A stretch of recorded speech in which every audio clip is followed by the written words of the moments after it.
வணக்கம் மாஸ்டர்ஸ்.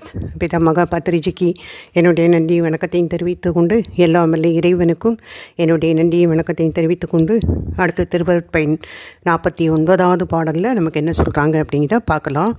அதாவது ஞான நெறியை யார் அறிவார் அப்படின்னு அவங்க தலைப்பு கொடுத்துருக்காங்க. ஸோ அதற்கான அந்த குறள் அல்லது பாடல் என்ன அப்படின்னா, ஆரறிவார் எல்லாம் அகன்ற நெறி அருளும் பேரறிவான் வாராத பின் அப்படின்னு இந்த பாட்டு கொடுத்துருக்காங்க. ஆசை முதலிய குற்றங்களை எல்லாம் அகன்றொழிய செய்வது ஞானம். இப்போ நமக்கு தெரியும் இல்லையா, ஹரிஷேடு வர்க்கங்கள் அப்படின்னு சொல்லுவாங்க. காமம், கோபம், அப்புறம் மதம், ஆச்சரியம், அந்த மாதிரிலாம் 6 இது சொல்லுவாங்க. அந்த குற்றங்கள் இதெல்லாம் குற்றங்கள் அல்லது அரிஷீடு வர்க்கங்கள் அப்படின்னு சொல்லுவாங்க. காமம், கோபம், அந்த மாதிரிலாம் சொல்லுவாங்க. அப்போது இந்த ஆசை முதலிய குற்றங்களை எல்லாம் அகன்றொழிய செய்வது ஞானம். அப்போ இந்த குற்றங்களை எல்லாம், ஆசை முதலிய இந்த 6 வகையான குற்றங்களை எல்லாமே நீக்க செய்வது அல்லது அகன்றொழிய செய்வது இந்த ஞானம் அப்படின்னு சொல்கிறாங்க. அப்படிப்பட்ட ஞானத்தை தரவல்லவன் முற்றறிவினை உடைய இறைவன் ஒருவனே. அப்போ அந்த ஞானத்தை யார் தர முடியும்? அந்த இறைவன் தான் நமக்கு தர முடியும் இல்லையா? அப்போ அப்படிப்பட்ட ஞானத்தை தரவல்லவன் எப்படி இருக்கான்? முற்றறிவுனை உடைய இறைவன் ஒருவனே அப்படின்னு சொல்கிறாங்க. அப்போ அவன் முற்றறிவு உடையவன். எல்லா விஷயத்தையும் எப்பவுமே அவனுக்கு தெரியும். எல்லா விஷயமும் அவனுக்கு தெரியும் இல்லையா? எப்பவுமோ அவனுக்கு தெரியும், எல்லாமே தெரியும். அவனை தான் முற்றறிவு, அப்படி அதை தான் முற்றறிவு அப்படின்னு சொல்கிறோம். அப்போது இந்த ஞானத்தை தரவல்லவன் முற்றறிவினை உடைய இறைவன் ஒருவனே. அவன் குருவாய் உணர்த்தாவிடின் மெய் உணர்வாகிய ஞானத்தை யார்தாம் உணர முடியும்? அப்போ அவன் குருவாக நமக்கு உணர்த்தலை, நமக்கு அறிவுறுத்தலை அல்லது உபதேசம் பண்ணலை அப்படின்னா இந்த மெய்யுணர்வாகிய ஞானத்தை யார் தான் உணர முடியும் அப்படின்னு சொல்கிறாங்க. ஏன்னா நமக்கு இந்த குற்றங்கள்லாம் நிறைய இருக்குது இல்லையா? இந்த ஆசை முதலிய குற்றங்கள் எல்லாம் இருக்குது. இதை அகன்றொழிய செய்யணும் அப்படின்னா அந்த ஞானத்தினால மட்டும்தான் முடியும். அந்த ஞானத்தை தரவல்லவன் அந்த இறைவன், முற்றறிவுடைய அந்த இறைவன் குருவாக நமக்கு உணர்த்தினால்தான் அந்த மெய்யுணர்வை நாம் அந்த மெய்யுணர்வாகிய ஞானத்தை நம்மால் பெற முடியும் அப்படிங்கிறத சொல்கிறாங்க. ஸோ நெறி என்பதற்கு வழி என்பது பொருள். வீடு அடைவதற்கு நேர் வழியாய் இருப்பது ஞானமே அப்படின்னு சொல்கிறாங்க. அப்போ நெறி என்பதற்கு வழி அப்படின்னு அர்த்தம். அப்போ அந்த வீடு அடைவதற்கு, வீடு பேரு அல்லது முக்தி அப்படிலாம் நம்ம சொல்கிறோம் இல்லையா? அந்த வீடு பேரு அல்லது முக்தி இதை அடைவதற்கு நேர் வழியாய் இருக்கிறது இந்த ஞானம்தான். ஏன்னா நமக்கு பல நமக்கு வழிகள் இருக்குதுன்னு நம்ம சொல்கிறோம். இப்போ சரியை, கிரியை, யோகம், ஞானம் அப்படின்னு 4 இருக்குது. அதுலேயும் உண்மை சரியை, உபாய சரியை அப்படிலாம் சொல்லுவாங்க. மொத்தம் அதுலேயும் 32 இது இருக்குது. அது போக நம்மலாம் இப்போ தானம் பண்ணுவோம், தவம் பண்ணுவோம், அந்த மாதிரி நிறைய விஷயங்களில் ஒவ்வொருத்தரும் அவங்கவுங்களுடைய அந்த ஒரு பக்குவ நிலைக்கு ஏற்றவாறு அவங்க இருப்பாங்க இல்லையா? ஆனாலும் இங்கே என்ன சொல்கிறாங்க? வீடு அடைவதற்கு நேர் வழியாக இருப்பது ஞானமே அப்படின்னு சொல்கிறாங்க. அப்போ அது பற்றியே இந்த ஞானத்தை நெறி அப்படின்னு இங்கே ஆசிரியர் குறிப்பிட்டிருக்காங்க. ஸோ சிலர் என்ன சொல்கிறாங்கன்னா, வேள்வியே வீட்டிற்கு வழி என்பர் அப்படின்னு சொல்கிறாங்க. அதாவது சிலர் வேள்வி நடத்துவாங்க இல்லையா? அந்த வேள்வியே வீட்டிற்கு வழியை கொடுக்கும் அல்லது வழி அப்படின்னு சொல்கிறாங்க. சிலர் என்ன சொல்கிறாங்கன்னா, தானம், தவம், விரதம் முதலியன வீட்டை பயக்கும் அப்படின்னு அவங்க சொல்கிறாங்க. சிலர் சொல்கிறாங்க, நம்ம தானம் பண்ணால் நமக்கு அந்த வீடு பேர் கிடைக்கும், அல்லது தவம் பண்ணால் கிடைக்கும், அல்லது நிறைய நம்ம விரதம் இருப்போம் இல்லையா? நார்மலி பீப்புள் விரதம் இருப்பாங்க. அந்த மாதிரி விரதம் இருக்கிறதுல கூட நமக்கு அந்த நமக்கு இது கிடைக்கும், வீடு பேர் கிடைக்கும்னு சிலர் சொல்கிறாங்க. தீக்கை பெற்றாலே போதும், அதுவே நமக்கு வீட்டை எய்திக்கும் அப்படின்னு அவங்க சொல்கிறாங்க. சிலர் திருத்தல பயணம் செய்கிறது, புண்ணிய நதிகளில் நீராடுது முதலியவை இது நமக்கு முக்தியை பயக்கும் அப்படின்னு கூறுவோரும் உண்டு. இப்போ ஒவ்வொருத்தரும் இந்த மாதிரி நினச்சி தான் இதெல்லாம் பண்ணிகிட்ருக்கோம். நம்ம அப்படி நினைக்கிறோம் இல்லையா?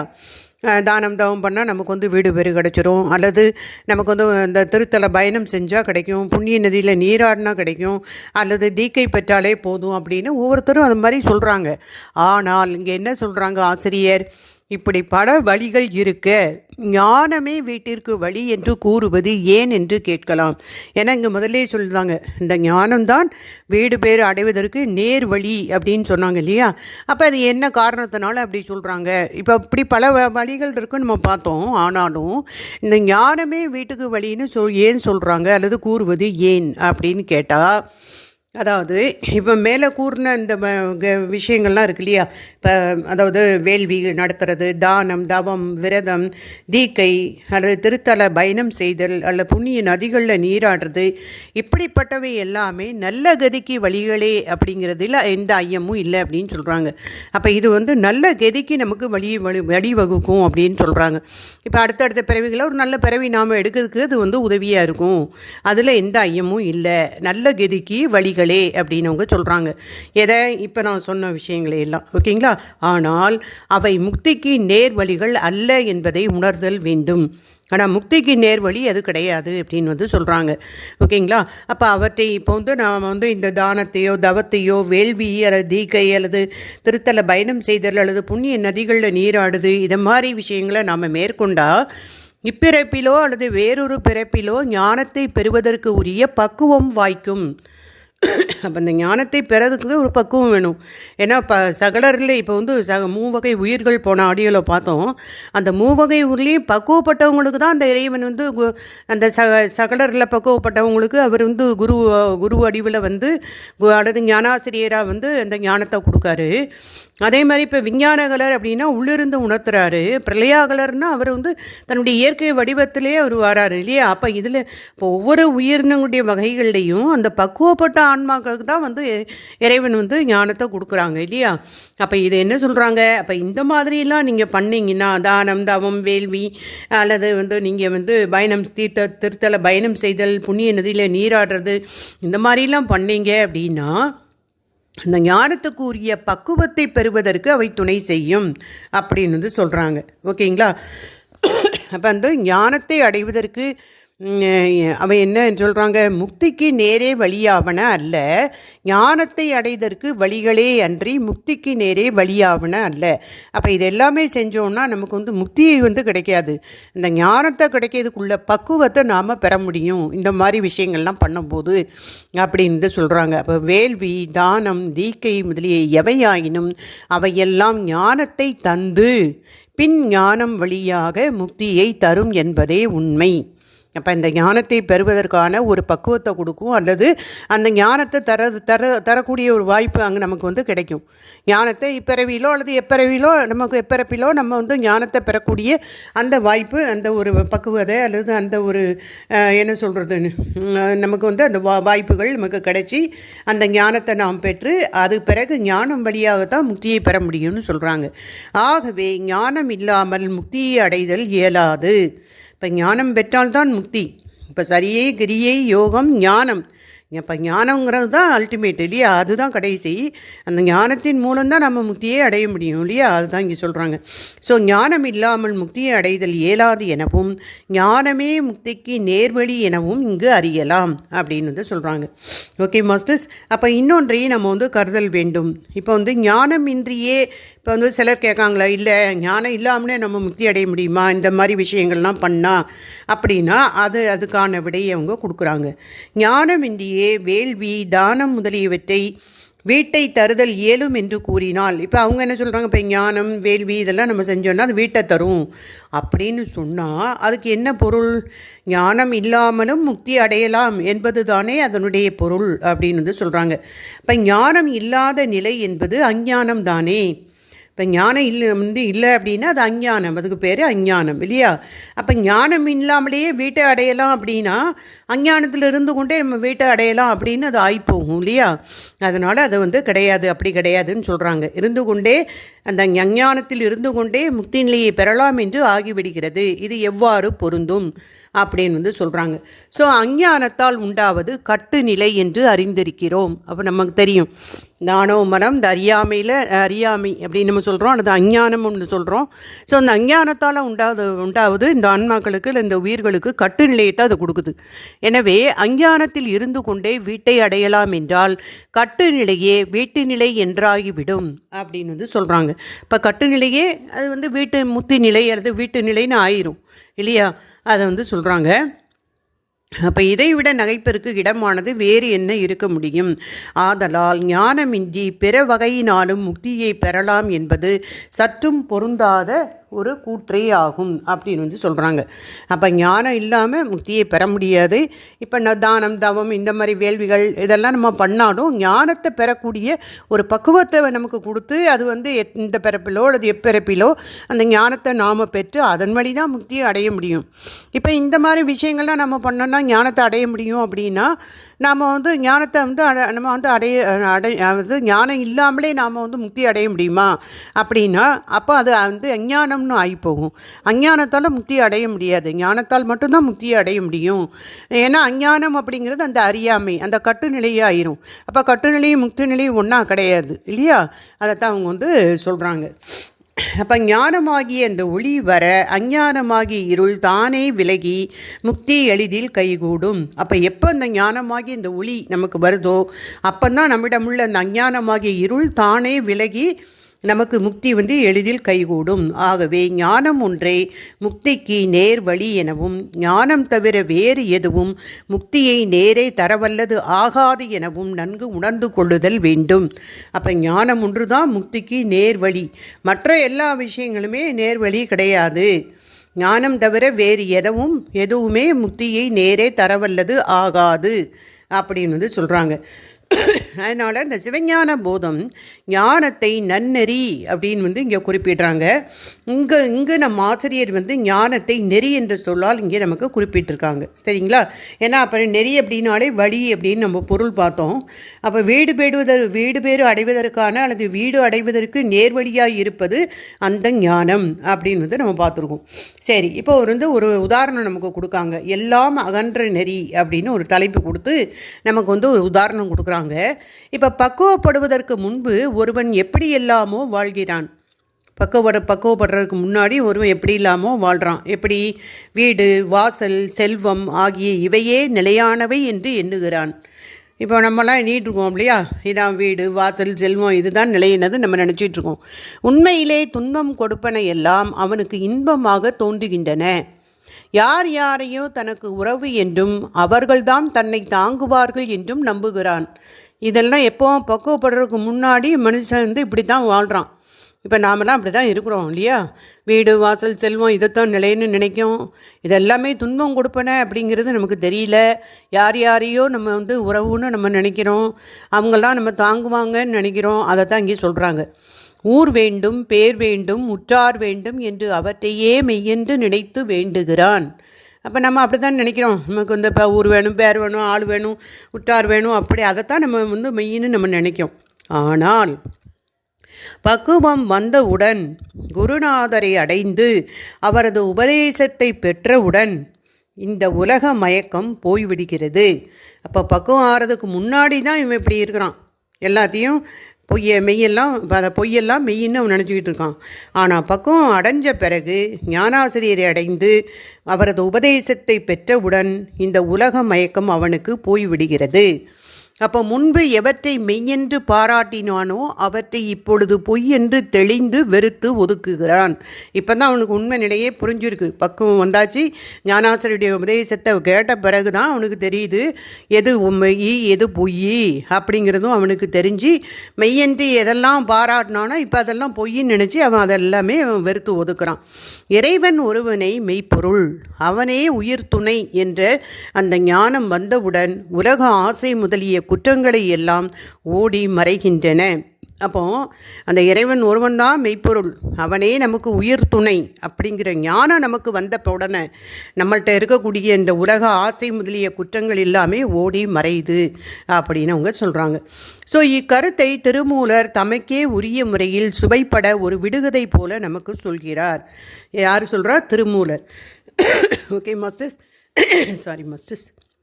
அப்போ இதில் என்ன சொல்கிறாங்க, அந்த திருமூலர் வந்து அவருக்கே உரிய பாணியில் ஒரு விடுகதை மாதிரி நமக்கு விஷயத்தை இங்கே சுவைப்பட எடுத்து சொல்கிறாரு. எனக்கென்று ஒரு தோட்டம் இருந்தது, சில தீயவர்கள் அதில் புகுந்து அதனை தங்களுடையதாக ஆக்கி கொண்டனர். நானும் அவர்களோடு ஒட்டியே வாழும்படி நேர்ந்தது. ஒரு சமயம் சிறிது இடத்தை தோண்டி குழி செய்து கத்தரி விதையை ஊன்றினேன். என்ன வியப்பு! அந்த விதையினின்று பாகற்கொடி முளைத்து படர்ந்தது. அப்பாகற்கொடியோ பூசணி பூவை பூத்தது. அந்த பூவோ வாழைக்காயை காய்த்தது. அந்த காய் பழுத்து கனிந்தது. அங்கே குடியிருந்த அந்த அற்பர்கள் இதையெல்லாம் பார்த்து அஞ்சி விட்டனர். எனக்கு ஒரு பெரிய கும்பிடு போட்டு விட்டு ஓடிவிட்டனர் அப்படின்னு ஒரு சுவைப்பட ஒரு விடுகதை மாதிரி திருமூலர் இந்த நமக்கு ஒரு விஷயத்தை சொல்கிறாங்க. அதனுடைய தெளிவுரை இப்போ பின்னாடி சொல்கிறாங்க. இவ்வாறு திருமூலர் தாம் கூற வந்த பொருளை வெளிப்படையாக கூறாமல் மறைத்து கூறியுள்ளார். அவர் கூற வந்த அந்த பொருளை நாம் இப்போது நோக்குவோம். ஆன்ம அறிவு என்பதைத்தான் அவர் தோட்டம் என்று குறிப்பிடுகிறார். இப்போ மேலே சொன்னார் இல்லையா, எனக்குன்னு ஒரு தோட்டம் இருந்துச்சு அப்படின்னு சொன்னார் இல்லையா அந்த சுவை ஒரு விடுகதையில். அந்த தோட்டம் எது? இந்த இடத்துல ஆன்ம அறிவை தான் அவர் தனக்கு ஒரு தோட்டம் இருப்பதாக அவர் சொல்கிறார். ஒரு ஓமையாக சொல்கிறார். இந்த காமம், வெகுளி, மயக்கம் முதலிய குற்றங்களே அதில் குடியிருந்த அற்பர்கள். இப்போ அவர் சொன்னார், சில தீயவர்கள்லாம் அவங்க புகுந்து வந்து தங்களுடையதாக்கி கொண்டனர் அப்படின்னு சொல்கிறார்ல. அதுக்கு ஓமையாக என்னது? இந்த காமம் முதலிய இந்த குற்றங்கள் தான் அதில் குடியிருந்த அற்பர்கள் அப்படின்னு சொல்கிறாங்க.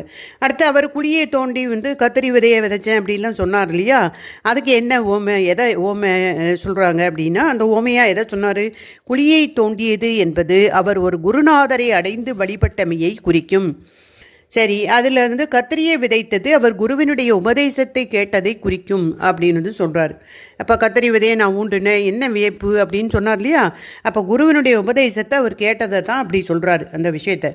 அப்புறம் கத்திரி விதையிலேருந்து பாவக்காய் வந்தது அப்படின்னு சொன்னார் இல்லையா. அது என்ன அப்படின்னா, இந்த குருவினுடைய உபதேசத்தை பெற்றவுடன் அவருக்கு உலகியலில் அந்த வெறுப்பு தோன்றிய அந்த நிலையை எதுவும் சுட்டுவதாகும் அப்படின்னு கம்பேர் பண்ணி நமக்கு சொல்கிறாங்க.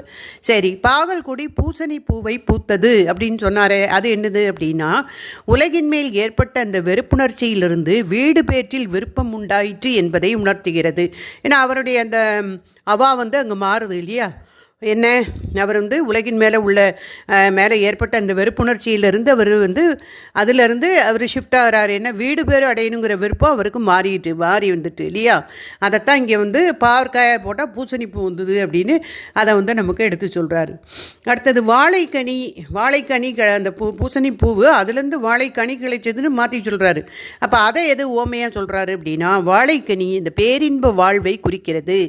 அந்த தீயவர்கள் அஞ்சு ஓடிட்டாங்க அப்படின்னு சொன்னார்ல, அது என்னது அப்படின்னா, ஞானம் வந்த பிறகு இந்த காமம், வெகுளி முதலிய குற்றங்கள் எல்லாம் ஆன்ம அறிவை விட்டு அகன்றமையை இது குறிப்பதாகும் அப்படின்னு சொல்லி இந்த திருமூலர் சொன்ன இந்த சுவைப்பட சொன்ன ஒரு விடுகதையை ஒரு ஓமையாக சொல்லி நமக்கு இந்த விஷயத்தை நமக்கு சொல்கிறாங்க. அப்போ எப்போ நம்ம ஒரு குரு அதாவது தம்முடைய ஆன்ம அறிவு அப்படிங்கிற ஒரு தோட்டத்தில் நம்ம நல்ல ஒரு என்ன சொல்கிறது, நல்ல ஆன்ம அறிவு அப்படிங்கிறத அவர் தோட்டம் அப்படின்னு குறிப்பிடுறாரு. அதுக்கப்புறம் எப்போ அவர் குருவினுடைய உபதேசத்தை அவர் கேட்டாரோ அப்போ அவருக்கு உலகியலில் வெறுப்பு தோன்றுது. அதுக்கப்புறம் என்ன அப்படின்னா, அந்த உலகில் ஏற்பட்ட அந்த வெறுப்புணர்ச்சியிலிருந்து அவர் வீடு பேர் அடையணும் அப்படிங்கிற அந்த விருப்பம் அவருக்கு உண்டாயிருது. அப்போ அந்த பேரின்ப வாழ்வை அடையணுங்கிறது அவருக்கு வந்துடுது. அப்போ அந்த தீயவர்கள்லாம் அஞ்சு ஓடினாங்க அப்படின்னு சொன்னார் இல்லையா. அப்போ ஞானம் எப்போ வந்த உடனே இந்த காமம், வெகுளி முதலிய குற்றங்கள் எல்லாம் இந்த ஆன்ம அறிவை விட்டு ஓடிப்போச்சு அல்லது அகன்றமையை குறிப்பதாகும். அப்போ இவ்வாறு பாசப்பற்று முதலிய குற்றமெல்லாம் அகலும்படியாக செய்வது ஞானம் ஆதலின் ஞானத்தை எல்லாம் அகன்ற நெறி என்றும் குரு வடிவில் நின்று அதனை அருளும் இறைவனை பேரறிவான் என்றும் இங்கு ஆசிரியர் குறிப்பிட்டார் அப்படின்னு சொல்கிறாங்க. அப்போது அந்த பாசப்பற்று முதலிய குற்றம் அதுவும் ஒரு குற்றம் தானே. பாசப்பற்றுங்கிறதும் குற்றம்தான். அதையெல்லாம் அகலும்படியாக செய்கிறது. அதாவது இந்த பாசப்பற்று நமக்கு போகணும். எத்தனையோ பற்று இருக்குது நம்மகிட்ட. பொருள் பற்று, உலகப்பற்று, உடல் பற்று, உறவு பற்று, இன்னும் எத்தனையோ செயல்கள் பற்று, செயல்னால் கிடைக்கக்கூடிய இந்த பலனில் பற்று, எக்கச்சக்க பற்றில் தான் நம்ம வாழ்ந்துட்டுருக்கோம் இல்லையா? அப்போ இந்த பற்றெல்லாம் போகணும் அப்படின்னா, அகலணும் அப்படின்னா, நமக்கு அந்த ஞானம் நமக்கு வந்தால் தான் இந்த பற்றுகளெல்லாம் நீங்கும் அப்படிங்கிறத இங்கே சொல்கிறாங்க. ஆதலின் அதனால் அந்த ஞானம்தான் வந்து முக்திக்கு நேர்வழி அப்படிங்கிறதையும் நாம் இங்கே தெரிஞ்சுக்கணும். அப்போ இங்கே அதனால் அந்த ஆசிரியர் வந்து இந்த ஞானத்தை எல்லாம் அகன்ற நெறி அப்படின்னும், குருவடிவில் நின்று அதனை அருளும் அந்த இறைவனை பேரறிவான் அப்படின்னும் இந்த இதில் வந்து குறிப்பிட்டு நமக்கு ஆசிரியர் எடுத்து காட்டுறாங்க மாஸ்டர்ஸ். அப்போ இதில் வந்து நமக்கு நம்ம இவ்வளோ காலம் நம்மளும் கூட நினச்சிருப்போம், ஓகே நம்ம தானம் பண்ணுறோம், தவம் பண்ணுறோம், விரதம் இருக்கிறோம், நம்ம வந்து தீக்கை பெற்றுட்டோம், அல்லது புண்ணிய தலங்களுக்கு வந்து பயணம் செய்கிறோம், புண்ணிய நதியில் நீராடுறோம், அதனாலலாம் நமக்கு வந்து முக்தி கிடச்சிரும்னு நாம் இதுவரை நினைத்து இருந்திருக்கலாம் இல்லையா? நம்மளுக்கும் அப்படி ஒரு ஐடியா இருந்திருக்கலாம், ஓகே நமக்கும் நல்ல ஒரு வீடு பேர் கிடைக்கும் அப்படின்னு. அப்படி கிடையாது. இப்போ இதெல்லாம் செய்கிறதுனால நமக்கு ஒரு நல்ல கதி கிடைக்கும், அல்லது இப்பிறப்பிலோ அல்லது வேறு பிறப்பிலோ இந்த ஞானத்தை பெறுவதற்கான பக்குவத்தை இந்த உயிர்களுக்கு இந்த விஷயங்கள் வந்து செய்து கொடுக்கும் அப்படின்னு தான் அவங்க சொல்கிறாங்க. ஓகேங்களா? அப்போ அந்த ஞானத்தை பெறக்கூடிய பக்குவம் நமக்கு வரணும். பக்குவப்பட்ட ஆன்மாக்களுக்கு தான் ஞானத்தை கொடுக்க இறைவன் முன் வருவார். அப்போ அந்த பக்குவப்பட்டால் தான் இறைவன் அந்த ஞானத்தை கொடுக்க நாம் அந்த ஞானத்தை வாங்கி அதன்படி நடந்து அதுக்கு அப்புறவு தான் நாம் முத்திங்கிற அந்த வீடு பேரை அடைய முடியும் அப்படிங்கிற விஷயத்தை தான் இங்கே நமக்கு இந்த பாட்டில் நமக்கு தெளிவாக விரிவாக எடுத்து சொல்லியிருக்காங்க. ஓகேங்களா மாஸ்டர்ஸ்? அப்போ வந்து அதற்கு அப்போ வந்து ஒருத்தன் பக்குவப்படுறதுக்கு முன்னாடி ஒருத்தனுடைய வாழ்க்கை எப்படி இருக்குது, பக்குவப்பட்ட பிறகு அவனுடைய வாழ்க்கை எப்படி மாறி போகுது, அப்போ அந்த ஞானத்தினால எல்லாமே அங்கே வந்து புரிஞ்சிடும் அவனுக்கு இல்லையா? அந்த புரிதல் வந்து மாறி போகுது அவனுக்கு. உலக மயக்கம்லாம் அவனை விட்டு போயிடும் ஞானம் வந்தோன்னு. அப்போ அந்த மெய்ப்பொருள் அவனுக்கு இப்போ தெரிய ஆரம்பிச்சிருது. என்ன?